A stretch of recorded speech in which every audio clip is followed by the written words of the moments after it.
حي على الفلاح.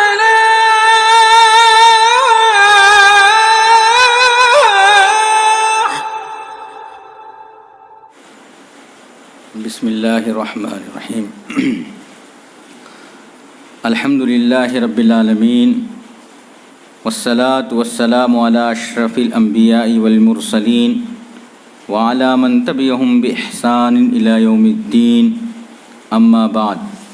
فاعوذ باللہ من الشیطان الرجیم. بسم اللہ الرحمن الرحیم. سبحانک لا علم لنا الا ما علمتنا انک انت العلیم الحکیم. وقال النبی صلی اللہ علیہ وسلم عن ابی ہریرہ رضی اللہ عنہ قال قال رسول اللہ صلی اللہ علیہ وسلم سبعۃ یظلهم اللہ فی ظلہ یوم لا ظل الا ظلہ امام عادل شاب نشا فی عبادۃ اللہ ورجل قلبه معلق فی المساجد ورجلان تحابا للہ اجتمعا علیہ وتفرقا علیہ ورجل دعت امرأة ذات منصب وجمال فقال إني أخاف الله ورجل تصدق بصدقة فأخفاها حتى لا تعلم شماله ما تنفق يمينه ورجل ذكر الله خاليا ففازت عيناه متفق علیہ. معزز حاضرین، سب طرح کی حمد و ثنا شکر و احسان اللہ سبحانہ و تعالیٰ کے لیے ہے جو بڑا مہربان اور نہایت رحم کرنے والا ہے. آج کے درس میں وہ لوگ جو میدان محشر میں اللہ کے عرش کے سائے میں ہوں گے، پانچویں قسط بیان کرنے کی جسارت کر رہا ہوں. اس سے پہلے 4 قسط میں 6 لوگوں کی کیفیت، یعنی جو ابھی خطبہ مسنونہ میں حدیث پیش کیا ہے، اسی حدیث کو گزشتہ 5 دروس میں بھی پڑھا، جس میں ابو ہریرہ رضی اللہ عنہ فرماتے ہیں کہ نبی صلی اللہ علیہ وسلم نے فرمایا 7 قسم کے لوگ ایسے ہیں جس کو اللہ سبحانہ و تعالی میدان محشر میں اپنے عرش کے سائے میں ان کو جگہ نصیب کرے گا، ایسے وقت میں جبکہ کوئی سایہ نہیں ہوگا. ان میں سے پہلے امام عادل، انصاف پسند حکمران، انصاف پسند بادشاہ. دوسرا شاب نشا فی عبادت اللہ، ایسا نوجوان جس کی جوانی اللہ کی یاد میں گزری ہو، اللہ کے لیے گزری ہو. تیسرا جو ہے ورجل قلبہ معلق فی المساجد، ایسے آدمی جس کا دل ہمیشہ مسجد سے لٹکا ہوا ہو، جس کا تعلق مسجد سے ہو. چوتھے شخص ورجلان تحابا فی اللہ اجتمعا علیہ وتفرقا علیہ، ایسے 2 آدمی، چوتھے آدمی وہ ہیں کہ ایسے 2 آدمی جو ایک دوسرے سے اللہ کے لیے محبت کرتے ہیں اور اللہ کے لیے ہی نفرت کرتے ہیں. یہ چوتھے قسم کے آدمی. 5ویں شخص جو ہیں جس کو میدان محشر میں عرش کے سائے میں جگہ نصیب ہوگی، ورجل دعت امرأة ذات منصب وجمال فقال انی اخاف اللہ، ایسے آدمی جس کو ایک حسین جمیل خوبصورت صاحب منصب عہدے دار عورت برائی کے لیے بلائے اور یہ کہے کہ میں اللہ سے ڈرنے والا ہوں. یہ 5ویں شخص ہیں. چھٹے جو ہے ورجل تصدق بصدقۃ فاخفاہ، کہ کچھ ایسا آدمی جو صدقہ کرتا ہے اتنا چھپا کر کے کرتا ہے حتی لا تعلم شمالہ ما تنفق یمینہ، یہاں تک کہ اپنے سیدھے ہاتھ سے جو کچھ خرچ کرتے ہیں اس کے الٹے ہاتھ کو پتہ نہ چلتا. دائیں ہاتھ سے جو خرچ کرتے ہیں بائیں ہاتھ کو پتہ نہیں چل سکے، ایسا وہ صدقہ کرتے ہیں چھپا کر کے، چھپے طور پر. یہ چھٹے قسم کے لوگ ہیں جن کو اللہ رب العالمین میدان محشر میں عرش کے سائے میں جگہ نصیب فرمائیں گے. 7ویں اور آخری قسم کے لوگ ہیں ورجل ذکر اللہ خالیا ففازت عیناہ، ایسا آدمی جو تنہائی میں اللہ کے لیے خوب روتا ہو، اللہ کو یاد کر کے اللہ کی رضامندی حاصل کرنے کے لیے تنہائی میں رونے والا شخص. آج کے درس میں اسی پر بات کریں گے، 7ویں شخص پر، کیونکہ اس سے پہلے 4 دروس میں 6 قسم کے لوگوں کا تذکرہ ہو چکا ہے. آج کے درس میں 7ویں قسم کے لوگ جن کو اللہ رب العالمین یہ فضل عنایت فرمائے گا کہ میدان محشر میں اپنے کرسی کے سائے میں جگہ نصیب فرمائے گا تنہائی میں رونے والے شخص۔ رونے سے سب سے پہلے یہ جان لیں کہ رونا ایک ایسی بات ہے کہ جب بچہ پیدا ہوتا ہے، پیدا ہونے کے 6 مہینے، 1 سال، 1.5 سال اور زیادہ سے زیادہ 2 سال بات ان کی پھٹتی نہیں ہے، صحیح سلامت بات نہیں نکلتی ہے۔ 6 مہینے میں ہو، سال بھر میں ہو، 2 سال جب ہو جاتا ہے کچھ بات کر لیتا ہے بچہ، لیکن پورا نہیں بات کر سکتا ہے۔ مگر اس سے پہلے اس کو ایک بات آتی ہے رونا، ایک ادا ہے رونا۔ پیدائش سے لے کر کے بات کرنے تلک جو روتا ہے بچہ یا بچی، وہ اپنے رونے کی وجہ سے جتنی بھی اس کی زندگی کی ضرورت ہے سارے چیز اس رونے میں رکھ دیتا ہے یا رکھ دیتی ہے بچہ یا بچی۔ سر میں درد ہے صرف روتا، پیٹ میں درد ہے روتا، اور کوئی بات ہے روتا، بھوک لگی روتا۔ ان کی ماں، ان کے بڑے سمجھ جاتی اس بچے کو کیا ضرورت ہے، جو اس کا رونا بتا دیتا ہے، کس وجہ سے رو رہا ہے۔ ذمہ دار والدین سمجھ جاتے ہیں۔ یعنی ایک ہی بات ہے رونا، اور رونے میں اپنی زندگی کے ساری ضرورت کو اپنے بڑوں سے منوا لیتا ہے۔ چھوٹا جب بچہ رہتا ہے، جب وہ بات کرنے کا سلیقہ طریقہ نہیں آتا ہے ان کو، یعنی بات ہی نہیں کرنے کی صلاحیت رہتی ہے۔ تو اس بات سے میرا بتلانا یہ چاہتا ہوں کہ رونا ایک ایسی بات ہے جس سے انسان اپنی ہر ضرورت کو اللہ کے پاس منوا سکتا ہے، اور اپنی ضرورت پوری کر سکتا ہے، مگر رونا ویسا روئے جیسا تعلیم اللہ کے رسول صلی اللہ علیہ وسلم دیے ہوں۔ دوسری چیز جو اس حدیث کے اندر جو صفت بتلائی ہے، تنہائی میں رونا۔ عبادت کرتے ہیں، بندہ عبادت گزار ہے، سارے لوگ مسجد میں بیٹھے ہوئے ہیں، رو رہے ہیں اور دعا مانگ رہے ہیں، دوسرے لوگ ان کو بڑا عبادت گزار سمجھیں، متقی سمجھیں، ایسا بھی تصور آ سکتا ہے بندے کے اندر اگر سب کے سامنے روئے تو، حالانکہ وہ اللہ کے لیے رو رہے ہیں، اللہ کو ہی یاد کر کے رو رہے ہیں، اللہ سے ہی اپنی ضرورت کو پوری کر رہے ہیں۔ ممکن ہے کہ 4 لوگوں کے سامنے اگر عبادت میں روئے تو لوگ یہ تصور کر سکتے ہیں کہ یہ لوگوں کو دکھانے کے لیے رو رہے ہیں، لیکن جب بندہ تنہائی میں ہوتا ہے وہاں پر گناہ کرنے کے سارے مواقع موجود ہیں، کوئی دیکھ نہیں رہا ہے اس کو سوائے اللہ کے۔ ایسے وقت پر پورے دنیا سے کٹ کر کے اللہ رب العالمین کی عبادت میں اکیلا، جہاں پر اس کو کوئی نہیں دیکھ رہا ہے، ایسے وقت میں رونا یہ بڑا کمال کی بات ہے، اور یہی چیز اللہ رب العالمین بندوں سے طلب کرتا ہے کہ تنہائی میں رو، جہاں کے گناہوں کے سارے دروازے کھلے ہیں، تنہائی میں روم میں بند ہے، کوئی نہیں دیکھ رہا ہے۔ اور آج کے زمانے میں بے شمار ایسے ذرائع ہیں جس سے بندہ گناہوں میں فوراً اور بغیر کسی تکلیف کے داخل ہو سکتا ہے تنہائی میں، لیکن ایسے وقت میں جو بندہ اللہ رب العالمین کے حضور میں روتا ہے، التجا کرتا ہے، یہ اللہ رب العالمین کو بڑا پسند ہے۔ ابو امامہ باہلی رضی اللہ عنہ روایت کرتے ہیں کہ اللہ کے رسول صلی اللہ علیہ وسلم نے فرمایا 2 قطرہ اللہ رب العالمین کو بہت پسند ہے، 2 قطرہ۔ ایک ہے آنسو کے وہ قطرے جو اللہ کی یاد میں تنہائی میں روئے، اللہ کی عبادت میں روئے، اللہ کو یاد کرتے ہوئے روئے، وہ قطرہ اللہ کو بہت پسند ہے، بہت پسند ہے۔ اور دوسرا قطرہ جو اللہ کے راستے میں بہائے، دین کی خاطر، دین کے غلبے کے لیے اللہ کے راستے میں نکلے، کہیں کوئی تکلیف آئی، لڑنے کا موقع ملا، یا اور کوئی معاملہ ہوا جس سے کہیں زخمی ہو گئے، یا وقت ایسا آیا کہ وہ شہید بھی ہو گئے، تو جو خون کا قطرہ گرتا ہے، یہ قطرہ اللہ رب العالمین کو بہت پسند، اور آنکھ سے تنہائی کے وقت جو روتے ہیں وہ بہت پسند اللہ رب العالمین کو۔ نبی اکرم صلی اللہ علیہ وسلم امام الانبیاء، گناہوں کی تو سوال ہی نہیں پیدا ہو سکتے کہ وہ اپنے گناہوں کی معافی کے لیے رو رہے ہیں۔ نماز جب پڑھتے تھے پاؤں سوج جاتے تھے، جتنی طویل قیام، سجدہ اور رکوع جو ہوتے تھے، لمبے لمبے سجدے کرتے تھے تہجد میں۔ اللہ قربان جائیں، اما عائشہ رضی اللہ عنہا آپ صلی اللہ علیہ وسلم سے پوچھتے کہ آپ کے تو اگلے پچھلے سارے گناہ معاف ہو چکے ہیں، اس کے باوجود آپ اتنی لمبی نماز پڑھتے ہیں، قیام کرتے ہیں، سجود کرتے ہیں، اللہ کے یہاں التجا کرتے ہیں، روتے ہیں، اپنی آنکھوں سے آنسو بھی بہاتے ہیں دعا مانگتے سمے، تو اللہ کیا ضرورت ہے اس کی، جبکہ آپ گناہ گار بھی نہیں ہو، گناہ بھی نہیں کیے ہوئے۔ اللہ کے رسول صلی اللہ علیہ وسلم فرماتے تھے افلا اکون عبدا شکورا، کیا میں اللہ کا شکر گزار بندہ نہ بنوں؟ تو اس سے پتہ یہ چلا کہ انسان اگر گناہ گار ہو تو ہی اللہ کے حضور میں رونا یہی نہیں ہے،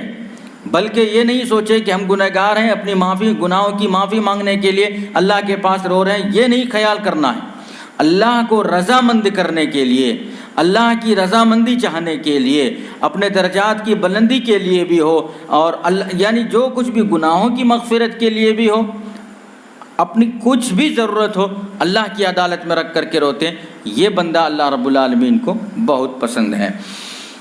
اور جیسا کہ اس سے پہلے بچے کی مثال دے کر کے بتلایا کہ رونا جو ہے اس سے بچہ اپنے ماں باپ سے ہر بات کو منوا لیتا، ایسا ہی بندہ بھی اللہ کے یہاں، اللہ کے دربار میں جب روئے تو اپنی ساری ضرورت کو اللہ کے پاس پورا کروا سکتا ہے۔ بندے عہد نبوی میں ثعلبہ رضی اللہ عنہ کا خولہ رضی اللہ عنہ کا ایک واقعہ ملتا ہے۔ خولہ کا ان کے شوہر نے زہار کر لیا ان سے۔ زہار یہ ہوتا ہے، طلاق کا جو قانون ہے، ابھی حکم نہیں نازل ہوا تھا کہ انت علیہ کظہر امی، اگر کوئی شوہر اپنے بیوی کو ایسا کہہ دے تو ان کی بیوی اس پر حرام ہو گئی، جائز نہیں ہے ان کے ساتھ رہنا، یعنی طلاق واقع ہو گئی۔ خولہ رضی اللہ عنہا کے شوہر کسی وجہ سے ان کو ایسا کہہ دیے، ان کے چھوٹے چھوٹے بچے، عورت عمر دراز، خاتون عمر دراز ہیں، عمر ہو چکے ہیں، یعنی دوسری شادی کے قابل نہیں ہیں، اور بچے بھی ان کے ہیں، اور پھر اب اگر شوہر ان کو چھوڑ دے تو ان کا اب کوئی سہارا نہیں، کہاں ان کی زندگی گزرے گی کوئی پتہ نہیں۔ نبی اکرم صلی اللہ علیہ وسلم کے پاس آتے ہیں کہ میرے شوہر مجھے ایسا کہہ دیے ہیں، اب میں اس پر حرام ہو گئی، تو انت علیہ کظہر امی کا معنی جو ہے تو میرے ماں کی طرح ہے۔ یہ انتی علیہ کظہر امی، کوئی شوہر اپنے بیوی کو بولنا گویا ان کو طلاق دینا اس وقت تھا۔ رسول صلی اللہ علیہ وسلم کے پاس آتے ہیں اور کہتے ہیں کہ میرے شوہر مجھے ایسا کہہ چکے ہیں، اس کے لیے کوئی سبیل، کوئی طریقہ؟ ابھی کوئی وحی نہیں نازل ہوئی تھی، کوئی حکم آسمان سے نہیں آیا تھا، اگر کوئی ایسا کہے تو اس کا کیا حکم ہے، نہیں نازل ہوا تھا۔ اللہ کے رسول صلی اللہ علیہ وسلم بتا دیے کہ ابھی اللہ کی طرف سے کوئی حکم نہیں آیا ہوا ہے، کیا کیا جائے؟ سیدھا مسجد نبوی جاتے ہیں خولہ رضی اللہ عنہ، مسجد نبوی کے دروازے پر خوب روتے ہیں، اللہ کو یاد کرتے ہیں اور اپنا فیصلہ اللہ کی عدالت میں رکھتے ہیں، اور جو جو مجبوریاں تھیں سارے مجبوری اللہ کی عدالت میں گناتے ہیں اور خوب روتے ہیں۔ کچھ لمحے کے بعد، بہت وقت نہیں، اسی دن کچھ لمحے کے بعد قرآن مجید کی آیت نازل ہوتی ہے، سورہ مجادلہ، قد سمع اللہ قول التی تجادلک فی زوجہا وتشتکی الی اللہ، کہ اللہ رب العالمین نے اس عورت کی بات کو سن لیا جو اپنے شوہر سے لڑے تھے اور اللہ کے پاس شکوہ کر رہے تھے۔ یہ واقعہ ہے، یہ سورہ مجادلہ کی شروع کی آیت ہے۔ اس آیت سے ہمیں یہ پتہ چلتا ہے، اس واقعہ سے ہمیں یہ معلوم ہوتا ہے کہ رونا یہ ایسی بات ہے جس سے بندہ یا بندی اللہ کے پاس اپنے ہر ضرورت کو پوری کروا سکتا ہے۔ یعقوب علیہ السلام کو دیکھیں کہ یعقوب علیہ السلام، ان کے بچوں نے کیسی کیسی سازشیں کیے، خطرناک ارادے کیے، اور یوسف علیہ السلام کے ساتھ کیا رویہ کیا۔ یوسف علیہ السلام چند ٹکوں میں، سکوں میں، چند درہم اور دینار میں بک رہے تھے ایک دوسرے کے ہاتھ سے۔ ادھر ان کی جدائی میں حضرت یعقوب علیہ السلام رو رہے تھے اللہ کے حضور، مانگ رہے تھے اپنے بیٹے کو، اور جو سازش کی وہ پوری تفصیل نہیں بتلاتا ہوں، بھیڑیے کو مارے فلاں کے، یہ پوری تفصیل نہیں معلوم۔ حضرت یعقوب علیہ السلام کو کہ میرے بچے کے ساتھ ان بیٹوں نے سازش کیا ہے، ضرور اللہ رب العالمین میرے بیٹے سے مجھے ملائے گا۔ پوری زندگی روتے رہے، پوری زندگی روتے رہے، لیکن ایک وقت اور حتیٰ کہ ان کی آنکھیں بھی چلے گی، بینائی بھی چلی گئی ان کی، پھر ان کے جو رونا ہے رائگاں نہیں ہوا، بیکار نہیں ہوا۔ ایک وقت ایسا آیا یوسف علیہ السلام سے بھی ملے اور پوری خاندان کنبہ قبیلہ مل گئے۔ تو یہ رونا ہے، اللہ کی عدالت میں رونے سے بندے ہر ادا کو اللہ رب العالمین سے منوا سکتا ہے۔ ان الذین یخشون ربهم بالغیب لہم مغفرۃ واجر کریم واجر کبیر، کہ جو لوگ اللہ کے یہاں روتے ہیں، اللہ کے ڈر سے، خوف سے، بنا دیکھے، اللہ رب العالمین کو دیکھے نہیں لیکن پھر بھی ان کی خشیت سے روتے ہیں، ان کے لیے اللہ رب العالمین نے مغفرت رکھا ہے اور بڑا اجر رکھا ہوا ہے آخرت میں۔ اس کے علاوہ زندگی میں جو انسان رہتے ہیں، جب وہ آخرت کی بات کو پڑھے، یاد کرے یا آخرت کے واقعات کو سوچے تو احساس ہو بندے کے اندر، ہم سے فلانے گناہ ہوئی ہے، ہم نے فلانے موقع پر فلانے غلطی کی ہے، آخرت میں جواب دہی کے لیے اللہ کے یہاں کھڑا ہونا ہے، حساب و کتاب کرنا ہے، یہ احساس آنا بندوں کو، اور اللہ کی خوف ان کے دل میں زچ اور بس جانا ہے، اللہ کے خوف ان کے دل میں آ جانا ہے، تبھی جا کر کے ان کے آنکھ آنسو بہا سکتے ہیں۔ جس کو آخرت کا خوف ہی نہیں ہوگا، ڈر ہی نہیں ہوگا، وہ آدمی کے لیے رونے کی امید بہت کم رکھیے۔ آخرت میں ہمارا حساب، ہماری پیشگی اللہ کے پاس ہوگی، حساب و کتاب ہوگا، دوزخ اور جنت کے فیصلے ہوں گے، یہ سب سوچ اور احساس اگر کسی کے پاس نہیں ہے تو رونے کی امید ایسے بندوں سے نہیں کی جا سکتی ہے۔ اللہ کے رسول صلی اللہ علیہ وسلم فرماتے ہیں، ابو ہریرہ رضی اللہ عنہ راوی ہیں کہ اللہ کے نبی صلی اللہ علیہ وسلم نے فرمایا، تم سے پہلے اگلی امتوں میں ایک شخص تھے جو اپنے باپ دادا کے کارناموں کو بڑا یاد کرتے تھے، اور ان کے باپ دادا نیک تھے، اچھے تھے، کیسے تھے لوگوں سے پوچھا کرتے تھے، نیک بتاتے تھے، پھر اس کے بعد سب چیز سوچنے کے بعد کہتے تھے ان کے مقابلے میں ہم کہاں ہیں۔ اپنے اولاد کو ایک وصیت کرتے ہیں، اپنے اولاد کو وصیت کرتے ہیں۔ بخاری میں یہ واقعہ ہے، ابو ہریرہ رضی اللہ عنہ راوی ہیں کہ جب میں مر جاؤں تو مجھے جلا دینا، اور وہ اس وقت کے، اس زمانے کے جو نبی ہیں اس پر ان کا ایمان تھا، یعنی وہ مسلمان تھا، اپنے نبی کے بات پر ایمان لایا ہوا تھا، مسلمان تھا۔ جب میں مر جاؤں تو مجھے جلا دینا۔ اب مسلمان کی جنازے کو تو جلائے نہیں جاتے ہیں، دفنائے جاتے ہیں، جو بھی طریقہ ہے، بہرحال جلاتے نہیں، جلا دینا، اور اچھی طریقے سے راکھ بنا کر کے سمندر میں پھینک دینا تاکہ اڑ جائے، ایک دم بہت پیس کر کے راکھ کر کے پھینک دینا۔ تو ان کے وارثین نے ان کے ساتھ وہی رویہ کیا، وہی سلوک کیا، یہ انہوں نے وصیت کیا تھا، جلا دیے، ان کے راکھ کو ہوا میں اڑا دیے، سمندر میں ڈال دیے، سب کچھ دیے۔ اللہ رب العالمین دوبارہ ان کو روح پھونکے، زندہ کیے۔ مرنے کے بعد تو روح سے ساری باتیں روح سے ہوتی ہیں۔ وَيَسْأَلُونَكَ عَنِ الرُّوحِ، آپ صلی اللہ علیہ وسلم سے بھی لوگ روح کے متعلق پوچھتے تھے۔ انسان کے جو جسم ہے، روح تلک عزت، جب روح نکل گئی جسم سے اللہ کی عدالت میں چلے گئے، پھر روح کے ساتھ جو رویہ ہوگا، اس سلوک ہوگا، اللہ رب العالمین بہتر جانتا ہے۔ پھر زندہ کیے ان کو، مرنے کے بعد جو دوبارہ زندہ کیا جاتا ہے۔ پہلا سوال جو ان سے ہوا، کس چیز نے تم کو ابھارا کہ تم ایسا کرو؟ ما حملنی علی ذلک، کس چیز نے تم کو ابھارا کہ تم اپنے آپ کے لیے ایسی وصیت کرو؟ اللہ رب العالمین کے پاس عدالت میں وہ یہی برملا کہتے ہیں، خشیتی کا یا ربی، تیرے خوف نے اے میرا رب،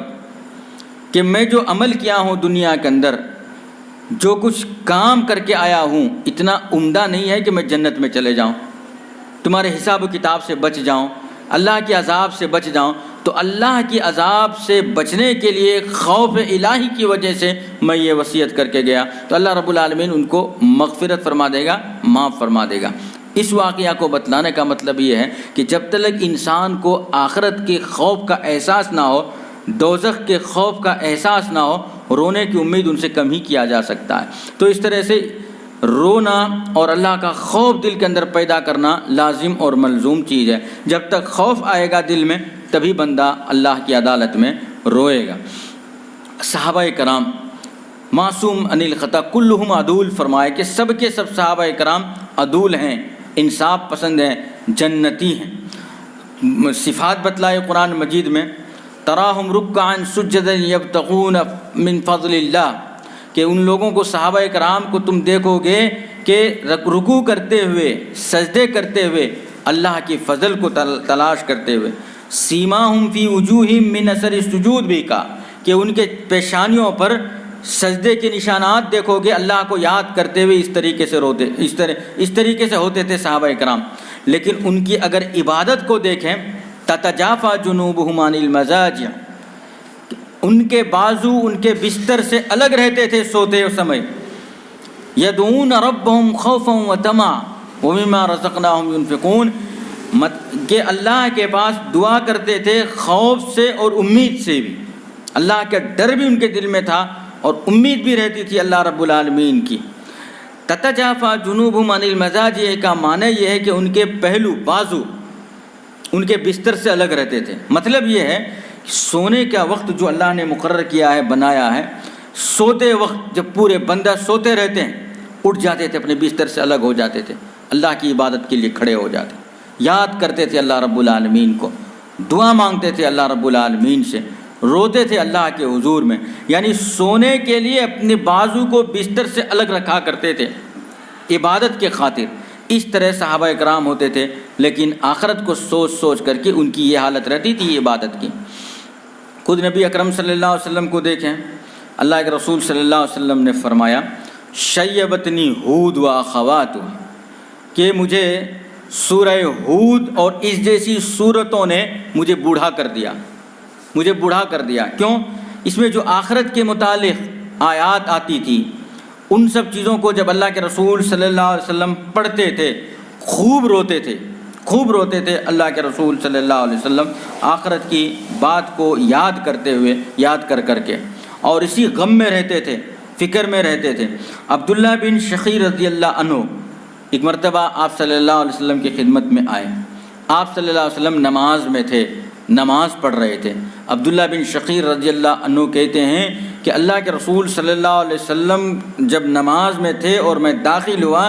رونے کی آواز ایسی آ رہی تھی گویا کہ ہانڈی کی آواز آ رہی ہے، کچھ چیز پکتے وقت جو آواز آتی ہے ایسی آواز اللہ کے رسول صلی اللہ علیہ وسلم سے آ رہی تھی۔ تو نبی اکرم صلی اللہ علیہ وسلم اللہ رب العالمین کی آخرت کی آیات کو سوچ سوچ کر کے اس انداز سے رویا کرتے تھے۔ بسا اوقات کبھی کبھار نبی اکرم صلی اللہ علیہ وسلم پر قرآن مجید کی آیت نازل ہوتی ہے، وحی آتی ہے، نبی اکرم صلی اللہ علیہ وسلم کبھی کبھار صحابہ کرام کو کہتے تھے پڑھیے قرآن مجید کی کوئی آیت تلاوت کیجیے، تلاوت کرتے تھے۔ تو پھر جب آخرت کے متعلق کچھ آیات رہتی تھی، دوزخ کے متعلق کچھ آیتیں آ جاتی تھی تو خوب رویا کرتے تھے۔ ابن عباس رضی اللہ عنہ، ابن مسعود رضی اللہ عنہ ذکر کرتے ہیں، ایک مرتبہ نبی اکرم صلی اللہ علیہ وسلم مجھے درخواست کی کہ آپ قرآن مجید پڑھ کر مجھے سنائیں، تلاوت سنائیں۔ تو یہ ایک مستحسن طریقہ ہے کہ جس کی آواز پسند ہو، اچھا لگے، سامنے والے ساتھی کو کبھی کبھار قرآن مجید کی آیات پڑھنے کی تاکید کرنی چاہیے۔ ابن مسعود رضی اللہ عنہ سے نبی اکرم صلی اللہ علیہ وسلم نے درخواست کیا قرآن مجید کی کچھ آیات پڑھیں، پڑھنے لگے۔ پڑھتے وقت فَكَيْفَ إِذَا جِئْنَا مِن كُلِّ أُمَّةٍ بِشَهِيدٍ وَجِئْنَا بِكَ عَلَى هَؤُلَاءِ شَهِيدًا، کیا یہ آیت پر جب پہنچے عبداللہ ابن مسعود رضی اللہ عنہ زار و قطار نبی اکرم صلی اللہ علیہ وسلم رو رہے تھے۔ معنی یہ ہے کہ کیا حال ہوگا جب ہر فرقے ایک ایک گواہ کو، ہر فرقے میں سے ایک ایک گواہ کو اللہ رب العالمین اپنی عدالت میں بلائے گا کہ اپنے فرقے کے بارے میں گواہی دو، اور آپ صلی اللہ علیہ وسلم کو سب پوری امت کے لیے بھی گواہی دینے کے لیے بلائیں گے، گواہ بنائیں، آپ کو اپنا گواہ دینے کے لیے بلایا جائے گا اللہ کی عدالت میں، آپ صلی اللہ علیہ وسلم اپنی امتی کے گواہ دیں گے۔ ایسا ہی دوسرے گروپ جو عیسیٰ علیہ السلام ہے، موسیٰ علیہ السلام ہے، سب لوگ اپنے اپنے امت کی گواہی دیں گے، تو رسول اکرم صلی اللہ علیہ وسلم بھی گواہی دیں گے۔ تو ایسے وقت میں اللہ کے رسول صلی اللہ علیہ وسلم اس آیت کو پڑھ کر زار و قطار روتے ہیں کہ مجھے بھی گواہ بنا کر کے اللہ کی عدالت میں پیش کیا جائے گا میری امتی کی گواہی دینے کے لیے۔ تو یہ ساری چیز سوچ سوچ کر کے رسول اکرم صلی اللہ علیہ وسلم خوب اللہ کی راستے میں رویا کرتے تھے۔ ایک اور حدیث میں ذکر ہے، ابن عباس رضی اللہ عنہ راوی ہیں، فرماتے ہیں ابن عباس رضی اللہ عنہ کہ دو آنکھیں اللہ رب العالمین کو بہت پسند ہے، اور یہ جن دو آنکھوں میں یہ صفات ہوں گی اس آدمی کو اللہ رب العالمین دوزخ میں نہیں ڈالے گا۔ ان میں سے ایک وہ آنکھ ہے جس کو دوزخ کی آگ نہیں چھو سکتی، اللہ کے راہ میں پہرا دینے والے، جو لوگوں کی حفاظت کے لیے، لوگوں کی ایک ٹیم رکی ہوئی ہے، کہیں پر پڑاؤ ڈالی ہوئی ہے اور سو رہے ہیں پوری ٹیم، ایک آدمی کو مقرر کر دیا ہوا ہے کہ تم ان کی پہرہ داری کرتے رہنا، کہیں کوئی حملہ نہ کر دے، دیکھ بھال کرتے، ظاہر سی بات ہے ان کو جاگے ہوئے رہنا پڑے گا، جاگتے ہوئے رہنا پڑے گا۔ تو ایسے پہرہ دینے والے شخص جو ہو، ایسی آنکھوں کو جہنم کی آگ چھو نہیں سکتی۔ دوسرا وہ ہے اللہ کے خوف سے رونے والے آنکھ، جن کی آنکھیں اللہ کی آخرت کی عذاب سے اور خوف سے روتے رہتے ہوں، ایسے آنکھ رکھنے والے شخص کو، ایسے صفت والے آنکھ کو، ایسے صفت والے آدمی کی آنکھ، جس آدمی میں ایسی صفت ہو، ایسوں کو اللہ رب العالمین دوزخ میں نہیں ڈالے گا، نار جہنم اس کو چھو نہیں سکتی۔ پورے چیز کا خلاصہ یہ ہے کہ انسان تنہائی میں، جہاں پر انسان کی اصلیت ظاہر ہوتی ہے، اصلیت باہر آتی ہے، دل کی جو آواز ہے منہ میں آتی ہے، سامنے آتی ہے، ایسے وقت میں اللہ کو یاد کر لینا بہت معمولی بات نہیں ہے، ہر ایک کی بس کی بات نہیں ہے۔ عام طور پر کوئی نہیں رہے، جتنے ذرائع، سارے ذرائع کو استعمال کر کے، یہ وہ کر کے لوگوں کے سامنے انسان اچھا بن جانا بہت کمال ہے، لیکن اچھا اس وقت بننا بہت مشکل ہے جب کوئی نہیں ہو۔ لوگوں میں کوئی نہیں چاہتا کہ اپنے عیب کو ظاہر کرے اور لوگ میرے عیوب سے باخبر ہو جائے،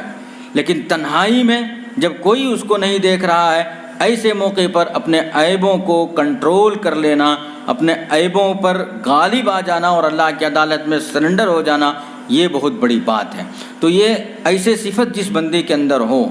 یہ آخری شخص ہیں، آخری صفات والے شخص ہیں، اور وہ جس کو اللہ رب العالمین میدان محشر میں اپنے عرش کے سائے میں جگہ دیں گے، آخرت کی یاد میں، تنہائی میں اللہ رب العالمین کو یاد کر کر کے رونے والے آدمی، اللہ کے خوف سے رونے والے آدمی ہو، عبادت میں اللہ کو یاد کر کے روتا ہو، آخرت کو سوچ سوچ کے روتا ہو، قرآن مجید کی آیات کو پڑھ پڑھ کر کے روتا ہو، جب جہنم کی بات آئے اس وقت سوچے کہ ہمارا کیا بنے گا، ہم نے کیا عمل کیا ہے، ہماری کیا ہوگی اللہ رب العالمین کے پاس ہماری کیفیت، یہ سوچ سوچ کر جب انسان روئے تو اللہ رب العالمین کو بڑا رحمت ہے، اور اللہ رب العالمین ان کی ضرورتوں کو ضرور پورا کرتا ہے، اور آخرت میں جو ہے اپنے عرش کے سائے میں ان کو جگہ نصیب کرتا ہے۔ تو آج کے درس یہاں تک کافی رکھیں گے، انشاءاللہ اگلے درس میں ایک نئے عنوان کے ساتھ آؤں گا انشاءاللہ۔ اللہ سے دعا ہے کہ اللہ رب العالمین ہمیں ان باتوں پر کہنے، سننے اور عمل کی توفیق عطا فرمائے۔ آمین۔ وآخر دعوانا ان الحمد للہ رب العالمین۔ بارک اللہ لنا ولکم فی القرآن المجید۔